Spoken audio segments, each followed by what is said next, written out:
Bad Ideas Production, and today I'm going to talk about some of the horror scenes that really got under my skin and scared the crap out of me. This isn't in any particular order, so let's get started. Also, mind you, there's gonna be spoilers. The first movie I want to talk about is Dark Water, made in 2002, directed by Hideo Nakata, which is also the most recent film that I've seen on this list. I just watched it a couple of days ago. For some context, we follow a mother who is going through a nasty divorce and a young daughter who have recently moved into a very scary and creepy and eerie apartment. They have been seeing the spirit of a little girl that, as the movie progresses, we find out has been missing for a couple of years. Near the end of the movie, we find out that the missing girl fell into the apartment's water tank, keeping her ghost trapped inside the apartment. That's why they've been seeing her. She attacks the daughter, almost drowning her when her mom comes to the rescue. She carries her to the elevator to bring her to safety, and of course, the elevator won't go down. And to make matters worse, her apartment door begins to open. And this is where we get to the part that actually scared me. This is where I was sitting behind my finger spread in front of my face. I forgot to mention that up to this point, we haven't really seen the little ghost girl. So my brain has done its worst in imagining her face. But as the door opens, we see something even more disturbing and terrifying. The daughter comes out. So that's when I realized the movie has done the good old fashioned switcheroo.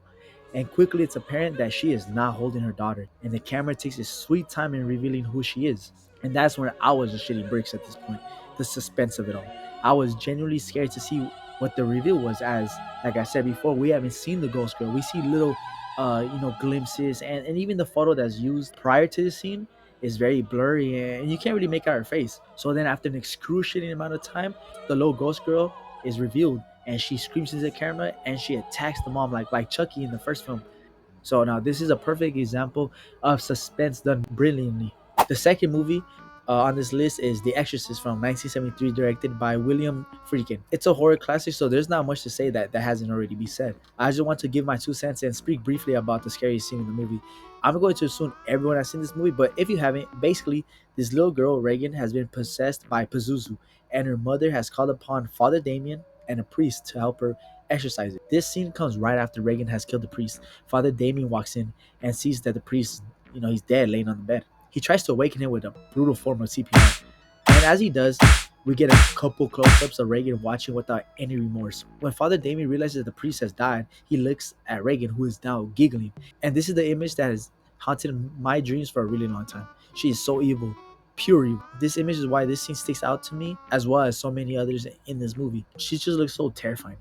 Now, the rest of the scene isn't really that scary, as Father Damien begins to beat the dog shit out of this little girl and then transfers the Pazuzu into himself, then immediately commits suicide, getting rid of the demon. It's a great scene. Now, the final movie I'm going to talk about is in the movie Hell House LLC Origins, directed by Stefan Cognetti. Now, some context about this movie. So before watching this movie, I had only seen the first Hell House, and I thought it was very scary. So when I heard a lot of buzz about this movie being great and very scary, and I also found out that it's a prequel slash sequel to the trilogy, I knew I had to watch it. So I did.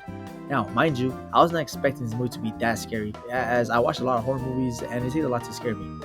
But the one thing that did was crafted so well and it was executed so simply. So this movie is basically about, we follow a girl and her girlfriend with her brother. They're staying at this manor that's supposedly haunted for around a week or maybe 4 days. This scene takes place in the second day in the morning. The main character's girlfriend, Rebecca, is making the bed. And as she does, she brings the camera to her, like in front of her face, like vlog style, where we see her face and then we see the background. As she turns the camera, we see that the bed she made has now a dead girl laying in a pool full of blood. So we see that something horrific has happened to her. Then she starts to turn her head in the direction of Rebecca, which makes it even more frightening. And what makes it really scary is that this scene comes out of nowhere. And it comes out of such a mundane task as Rebecca is just making her bed. So I didn't really expect to have something scare me and caught me off guard. And that's why it was executed so well. It's so good and it's just a taste of what this movie has to offer. I love it because of the simplicity of it all and the approach to scares that most movies really don't have.